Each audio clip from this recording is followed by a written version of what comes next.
வணக்கம் நண்பர்களே, welcome to my channel cocktail furious. இப்போ நம்ம பார்க்க போற வீடியோ IPL 2024 மேட்ச் 25 ரிவ்யூ தான். Yes, Mumbai Indians versus Royal Challengers Bengaluru நடந்து முடிஞ்சிருச்சு. அண்ட் மும்பை வந்து பாத்தீங்கன்னா 7 விக்கெட்ஸ் வித்தியாசத்துல வச்சு செஞ்சுட்டாங்க. RCB தான் சொல்ல முடியும். Tremendous win. டாஸ் வின் பண்ணி போலிங் எடுத்தார் ஹர்திக் பாண்டியா. ஆப்வியஸ்லி வெங்கடே பிச்சில் சேசிங் தான் பெஸ்ட், நம்ம எல்லாருக்குமே தெரியும். Short boundaries and second half இன்னுமே ஈஸியா இருக்கும் பேட்டிங்ல. And RCB 196 for 8 in 20 overs. Obviously எனக்கு தெரிஞ்சு பார்த்தீங்கன்னா ஒரு 20 runs ஷார்ட்.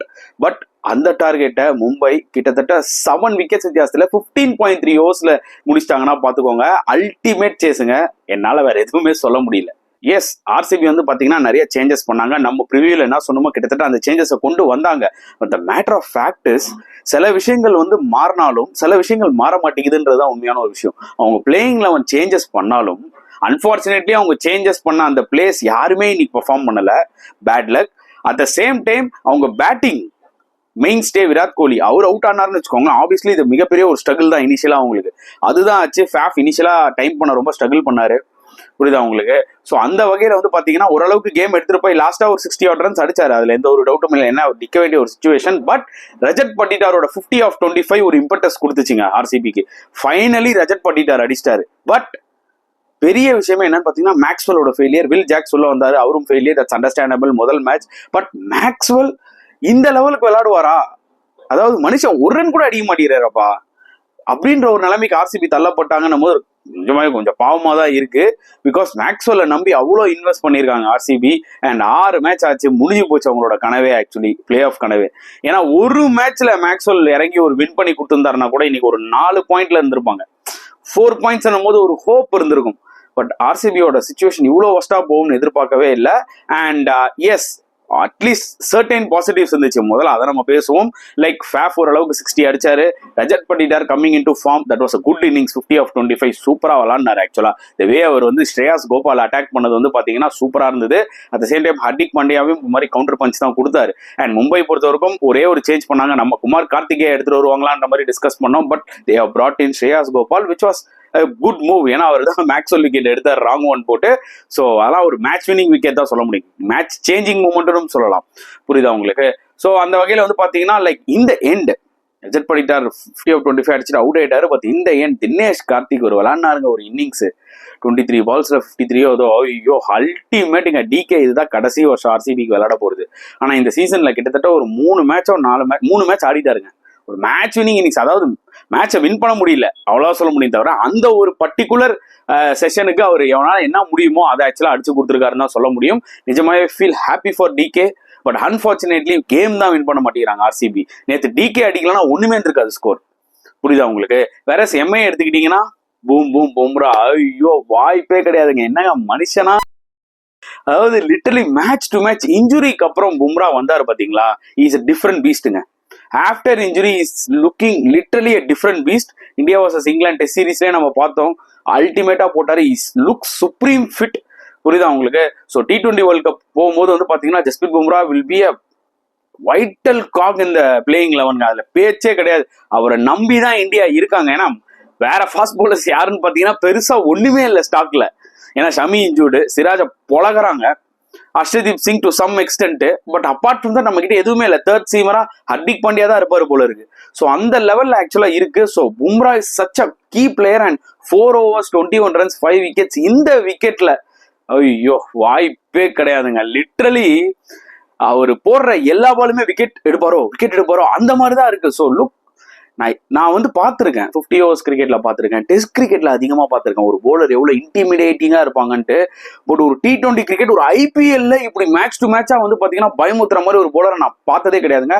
நான் பார்த்த ஒரே பிளேயர் இப்போதைக்கு ஜஸ்பிரித் பும்ரா தான். இஸ் இன் லைஃப் டைம் ஃபார்ம்ல இருக்காரு. பார்க்கலாம். Hopefully he'll be fit. அதுதான் ரொம்ப க்ரூஷியல். அவர் நாளைக்கு இன்ஜுரியும் ஆயிடக்கூடாது ஓவர் டோஸ் பண்ணி. பட் மும்பை வந்து பாத்தீங்கன்னா அவரை விளையாடியே ஆகணும் எல்லா மேட்சும்ன்ற மாதிரி சுச்சுவேஷன்ல இருக்கிறாங்க. Let's see what's going to happen. But அவர் ஒருத்தர் தாங்க பெரிய டேர்னிங் பாயிண்டே அந்த கேம்ல. ஏன்னா ஸ்ரேயாஸ் கோபால் டீசெண்டா போட்டாரு. பட் மற்றவங்க எல்லாருமே அடிச்சிட்டாங்க. மற்ற எல்லா போலர்ஸும் ஆகாஷ் மதுவாலெல்லாம் தினேஷ் கார்த்திக் பிரிச்சுட்டாரு. புரியுதா உங்களுக்கு? இமேஜின் பண்ண பாருங்க, ஒரு 20 runs எக்ஸ்ட்ரா இதே உம்ரா இல்லாம வேற ஏதாவது போலர் போட்டுருந்தா 20 runs எக்ஸ்ட்ரா 210 ஒரு என்ன சொல்றது சைக்கலாஜிக்கலா 220 அடிச்சிருப்பாங்க. நல்லா இருந்தாலும் அந்த டார்கெட்டை சேஸ் பண்ணிடுவாங்க எம்ஐ. பட் ஸ்டில் ஒரு 220 போது சைக்கலாஜிக்கலா உங்களுக்கு வேற லெவலில் இருந்திருக்கும்ல. So Jasprit Bumrah is only reason, big difference இந்த மேட்ச்லயே, to be very honest. Yes, இருந்தாலும் தினேஷ் கார்த்திக் வந்து பாத்தீங்கன்னா அந்த கடைசி பால் பும்ரா தூக்கி அந்த கவர்ஸ்ல 6 அடிச்சாரு. ஸோ அதுலயே தெரிஞ்சுக்கோங்க டிகே எந்த அளவுக்கு அங்க பவர் பேக்டா விளையாடிட்டு இருக்காருன்னு சொல்லிட்டு. ஸோ 196 டீசன்ட் ஸ்கோர், பார் ஸ்கோர் தான் நம்ம சொல்லுவோம் மும்பைல, வேங்கடேல. ஏன்னா நம்ம ஆர்சிபியோட போலிங் பத்தி நம்மளுக்கு நல்லா தெரியும். அண்ட் அந்த வகையில வந்து பாத்தீங்கன்னா சேசிங்ல ஸ்டார்டிங்கே இஷான் கிஷன் அண்ட் ரோஹித் சர்மா அடிச்சு உரிச்சிட்டாங்க. Yes, Rohit Sharma took some time, but ஒரு பக்கம் இஷான் கிஷன் அல்டிமேட் பண்ணிட்டாரு. ஃபர்ஸ்ட் டைம் 50 அடிச்சிருக்காரு இந்த சீரீஸ்ல. So hope he will continue his form, because அவர் ஐபிஎல் நம்பி தான் இருக்காரு. புரியுது உங்களுக்கு? லாஸ்ட் இஸ் கான்ட்ராக்ட் அண்ட் ஓகேங்களா, இந்தியன் டீம்ல கான்ட்ராக்ட் லூஸ் பண்ணிட்டாரு. So he has only one hope to play IPL அவர் அதிகமா பெர்ஃபார்ம் பண்ணா மட்டும்தான் வந்து அந்த ஒரு மைண்ட்ல இருப்பாரு. இஷான் கிஷன் கான்ட்ராக்ட் கொடுக்கல நீங்க, அதோ பாருங்க ஐபிஎல்ல பெர்ஃபார்ம் பண்ணிருக்காரு, இவர் ஏதாவது யோசிங்க, திருப்பி யோசிங்க அப்படின்றதுக்கு. இல்லைனா it will be a difficult career for him, அது மட்டும் ஷுர். டேலண்ட் அந்த அளவுக்கு இருக்கு. பட் அன்பார்ச்சுனேட்லி எதனால வந்து கான்ட்ராக்டை தூக்குனாங்க, என்னென்ன விஷயங்கள் நம்ம ஆல்ரெடி டிஸ்கஸ் பண்ணிருக்கோம். But this innings will give him a lot of impetus. அவ்வளவுதான் சொல்லுவோம். 69 அது டிபிக்கல் இஷான் கிஷன் இன்னிங்ஸ். அந்த வேங்கடே பிச்சை எப்படி யூஸ் பண்ணி விளையாடணும்ன்ற ஒரு தெரியும். பிக்அப் ஷாட்ஸ், எஸ்பெஷலி ஒரு ஷாட் பாயிண்ட்ல ஒரு 6 ஒன்று அடிப்பாரு. நான் பார்த்து பெஜாராயிட்டேன் ஆக்சுவலா. சரியான ஷாட் அது ஆக்சுவலா. அண்ட் அவரோட ரோல் அவர் பண்ணிட்டு போயிட்டாரு. And at the same time sky 360 டிகிரியா பார்த்தோம் நேற்று ரொம்ப நாள் கழிச்சு. அவரும் தரமா ஒரு 21-22 பால்ஸ்ல ஒரு 50 அடிச்சாரு. And see that's a typical sky innings, அதுல எந்த ஒரு டவுட்டுமே கிடையாது. அண்ட் ஃபினிஷிங்லயுமே வந்து பாத்தீங்கன்னா ஹர்திக் பாண்டியா ஒரு 6 பால் 20 ரன் வின்னிங் ஷாட் வர ஒரு 6 ஒன்று அடிச்சாரு. அப்படியே லைட்டா சும்மா அப்படி ஒரு ஜர்க்கு தான். ஸோ வேங்கடேல ஜென்ரலா அப்படிலாம் அப்படி ஜர்க் அடிச்சிங்கனாலே போதும், பால் எங்கேயோ போய் ஸ்டாண்ட்ல போய் விழும். அதான் எக்ஸாக்ட்லி ஆச்சு. பட் ஒரே ஒரு விஷயம் சொல்லணுங்க, ஆர்சிபியோட போலிங். எஸ், ஆகாஷ் தீப்லாம் உள்ள எடுத்துட்டு வரணும்னு நம்ம ரொம்ப நாளா சொல்லிட்டு இருந்தோம், ஒரு வாய்ப்பு தான் கொடுத்து பாருங்களான்னு. ஆனா எனக்கு என்ன ரொம்ப வருத்தம் ஆயிடுச்சுன்னா, ரீஸ்டாப்லி ஓரளவுக்கு கொஞ்சம் டீசெண்டா போட்டாரு, 10 ரன்ஸ் மேல இருந்தாலும் கொஞ்சம் டீசெண்டா போட்டாரு. பட் சில போலர்ஸ் ஆர்சிபி வந்து போட்ட போலிங் பாத்தீங்கன்னா அன்பலீவபிள். எத்தனை ஃபுல் டாஸ். சூரியகுமார் யாதவே ஜென்ரலா கிரீஸ்ல இப்படி நிப்பாரு, லெக் சைட்ல இல்ல மிடில் ஸ்டம்ப் லைன்ல ரைட்டா அப்படி ஷார்ட் பிச் போட்டீங்கன்னா இப்படி ஆட போறாரு. புரியுதா உங்களுக்கு? இதுல இடுப்பு கிட்ட குத்துறாங்க, இடுப்பு கிட்ட ஃபுல் டாஸ்.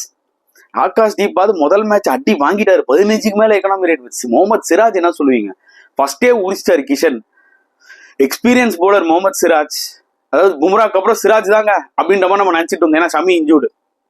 ஆனா ஒரு மேட்ச் டு மேட்ச் 10 ரன்னுக்கு மேல இப்படி கொடுத்துட்டு இருக்கும் போது நினைச்சாலே ரொம்ப என்னப்பா, நீ இந்தியாவுக்கு விளையாடுவ, நீ இந்தியா கன்சிஸ்டண்டா விளையாடுவ, நீ மெயின் பிளேயர் நினைச்சிட்டு இருந்தோம்னா நீ இப்படி கேவலமா போட்டுட்டு இருக்கிறியே அப்படின்ற மாதிரி எனக்கு தோணும். அதை பத்தி அவர் கவலைப்படுறாரா இல்லையான்னு கூட எனக்கு தெரியல. அண்ட் போடுற ஃபுல் டாஸுக்கும் போடுற ஷார்ட் பிச்சுக்கும், வேங்கடையில நார்மலா நீ நல்லா போட்டாலே சொருகிடுவாங்க, இதுல வேற இப்படியா போடுவீங்க? அதாவது அடிங்க அடிங்க அடிங்கன்ற மாதிரி சாத்திட்டாங்க ஆக்சுவலா எம்ஐ. அப்படிதான் எனக்கு தோணுச்சு. அப்படியே பார்த்துன்னு இருக்கேன், நான் இப்படி அடிக்கிறீங்க, அடி வாங்கறதுக்குனே வந்த மாதிரி பிறந்திருக்கீங்களேடா அப்படின்ற மாதிரி இருக்கு அவங்களோட போலிங். ஆக்சுவலா மேக்ஸ்வெல் லிட்டரலி டோட்டலா ஆஃப் கேம். பேட்டிங்ல டக்கு, போலிங்ல மேஞ்சிட்டாங்க, கேட்ச் வேற விட்டாரு பாயிண்ட்ல Suryakumar Yadav. So literally not is கம்ப்ளீட்டா அவரோட டே இல்லை. அதாவது போன சில மேட்சஸ்ல அட்லீஸ்ட் போலிங் போட்டு 2 விக்கெட்டாவது எடுத்தாரு. ஐயோ என்ன சொல்றதுனே தெரியலங்க. பட் எம்ஐக்கு இது ரொம்ப ரொம்ப important win. The old MI is back தான் நான் சொல்லுவேன். அதுதான் நான் எப்பவுமே சொல்லியிருக்கேன் என்னோட சேனல்ல. ஐ திங்க் வியூவர்ஸ்க்கு எல்லாருக்கும் தெரியும். Because we should never write off Mi.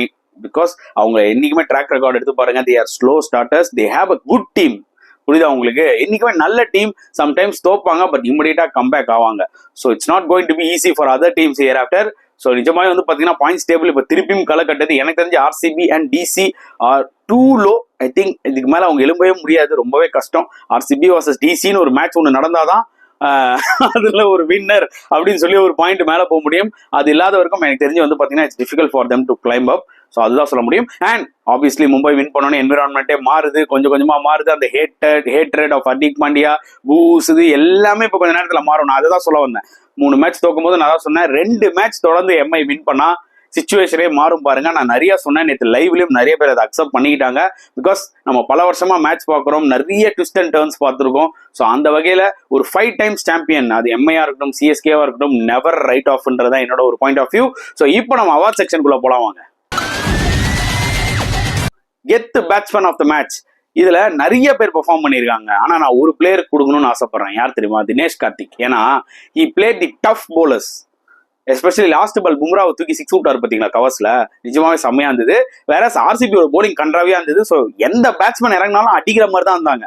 So அதனால வந்து பாத்தீங்கன்னா டிகே பிளேட் பெட்டர் போலிங். அதனால பாத்தீங்கன்னா டெஃபினட்டா அவரோட அந்த 50 மாஸ்டர் கிளாஸ் 50க்கு அவருக்கு தான் கெத்து பேட்ஸ்மேன் ஆஃப் த அவார்ட் நான் கொடுக்குறேன். கெத்து bowler ஆஃப் த மேட்ச் யோசனையே இல்லை, obviously Bumrah. 4 overs 21 runs 5 wickets. எப்பா ஒரு வீடியோ கேம்ல நம்ம வந்து பாத்தீங்கன்னா அந்த யாக்கர் லென்த்ல போட்டு அதே இடத்துல போட்டுனே இருந்தா போல்ட் ஆகிட்டே இருப்பாங்க பாத்தீங்களா, அது EA ஸ்போர்ட்ஸா இருக்கட்டும், எந்த ஒரு கிரிக்கெட் கேமா இருக்கட்டும், அந்த மாதிரி பும்ரா வச்சுக்கிட்டோம்னு வச்சுக்கோங்களேன், லிட்டரலி பேட்ஸ்மேனால அடிக்கவே முடியாது. அந்த மாதிரி எஸ்பெஷலி அவர் வந்து விராட் கோலிக்கு போட்ட அந்த லைன் அண்ட் லென்த்ல அல்டிமேட்டா இருந்துச்சுங்க. ஓவர் ஃபுல்லும் இல்ல, ரொம்ப ஷார்ட்டும் இல்ல, ஒரு மாதிரி பேக் ஆஃப் லென்த்ல அடிச்சுக்கினே இருந்தாரு. கரெக்டா inside edge wicket caught behind. சரியான ஸ்பெல் ஆக்சுவலி. ஸோ எத்து bowler ஆஃப் த அவார்டு வந்து பாத்தீங்கன்னா கண்டிப்பா Jasprit Bumrah. Allrounder of the match வந்து பாத்தீங்கன்னா எனக்கு தெரிஞ்சு பெருசா சொல்லிக்கிற அளவுக்கு எதுவும் இல்லைங்க. மேபி நான் என்ன பண்ணுவேன்னா ஹர்திக் பாண்டியா போலிங்ல அடிச்சிட்டாங்க, பட் அட்லீஸ்ட் ஹர்திக் பாண்டியா கேப்டனா இன்னைக்கு கொஞ்சம் நல்லா பண்ணாரு கம்பேரிட்டிவ்லி. அண்ட் பேட்டிங்கும் 6 balls 20 அடிச்சதுனால ஒரு மோட்டிவேஷன் ஃபேக்டரா ஆல்ரவுண்டர் ஆஃப் தி அவார்டு வந்து பாத்தீங்கன்னா நான் ஹர்திக் பாண்டியா கொடுக்குறேன். Ultimate fielder of the match கண்டிப்பா ரீஸ் டாப்லிங்க. அந்த கேட்ச் ஒன்னு எடுத்தாரு ரோஹித் சர்மாவோட விக்கெட்ல, அல்டிமேட் கேட்சுங்க அது, ஷார்ட் பாயிண்ட் லைக்ல. அதாவது ஒரு நல்ல டால் ஆளு, புரியுதா உங்களுக்கு, நல்ல ஹைட், ஃபுல் ரீச் குத்து எடுத்தாரு அந்த கேட்ச லெஃப்ட் ஹேண்ட்ல, அல்டிமேட்டா இருந்துச்சு. ஸோ ஆப்வியஸ்லி அதுக்காக தான் ultimate fielder of the award வந்து நான் ரீஸ் டாப்லி கொடுக்குறேன். சொதப்பல் ஆஃப் த மேட்ச் அவார்டு வந்து பாத்தீங்கன்னா நம்ம இதுல வந்து அதிகமா வாங்குறதே ஆண்ட்ரிச் நார்கி வாங்குவாரு, அதுக்கப்புறம் ஆர்சிபி போலர்ஸ் தான் வாங்குவாங்க. ஏன்னா வேற எதுவுமே சொல்றதுக்கு இல்ல, வேற யாரை நீங்க கொடுப்பீங்க? I can say two things. ஒன்னு ஆர்சிபி போலிங் த சொதப்பல் ஆஃப் த மேட்ச், அண்ட் அடுத்தது மேக்ஸ்வெல். ஏன்னா 3 ஆங்கிள்லயுமே சொதப்பினாரு, பேட்டிங், போலிங், ஃபீல்டிங். ஸோ அதனால வந்து பாத்தீங்கன்னா கலெக்டிவா ஆர்சிபி போலிங் அண்ட் கிளென் மேக்ஸ்வெல்க்கு வந்து பாத்தீங்கன்னா அந்த சொதப்பல் ஆஃப் த மேட்ச் அவார்டை வந்து பாத்தீங்கன்னா பிரிச்சு கொடுக்குறேன். So the turning point of the match obviously எப்ப விராட் கோலி அவுட் ஆனாரோ அப்பவே எனக்கு தெரியும் it's going to be a struggle for RCB. Yes, luckily வந்து பாத்தீங்கன்னா பட்டிடார் செம்மையா 25 balls 50 அடிச்சாரு. பட் விராட் கோலி இன்கேஸ் அவரோட ரெகுலர் இன்னிங்ஸ் அந்த ஒரு 150 145 ஸ்ட்ரைக் ரேட்ல விளையாடுவார் பாத்தீங்களா, அந்த நாக் அவர் விளையாடிந்தாருன்னா கடைசியா டிகே ஃபினிஷ் பண்ணும்போது டெஃபினட்டா they would have got 220 230. கொஞ்சம் மேட்ச் இன்னுமே இன்ட்ரெஸ்டிங்கா இருந்திருக்கும். பட் அதையும் சேஸ் பண்ணிருப்பாங்க இந்த போலிங்ல, அதுல எந்த ஒரு விஷயமும் இல்ல. பட் விராட் இருந்தாருன்னா டெஃபினட்டா இன்னும் கொஞ்சம் ஒரு இம்பார்ட்டன்ஸ் இருந்திருக்கும் இந்த மேட்ச்ல அப்படின்ற மாதிரி எனக்கு தோணுச்சு. ஸோ ஆப்வியஸ்லி இந்த turning point of the match வந்து பாத்தீங்கன்னா பும்ரா எடுத்தாரு பாத்தீங்களா விராட் விக்கெட்டை, அதுதான். Okay guys, I think award section பார்த்து என்ஜாய் பண்ணிருப்பீங்க. உங்களோட கருத்துக்களை தாராளமா கமெண்ட் செக்ஷன்ல போடுங்க. இந்த வீடியோ பிடிச்சா லைக் பண்ணுங்க, ஷேர் பண்ணுங்க, முடிஞ்சா சப்ஸ்கிரைப் பண்ணுங்க. ஸோ நெக்ஸ்ட் வீடியோல பார்க்கலாம் ஃப்ரெண்ட்ஸ். அன்டில் தென் பாய்.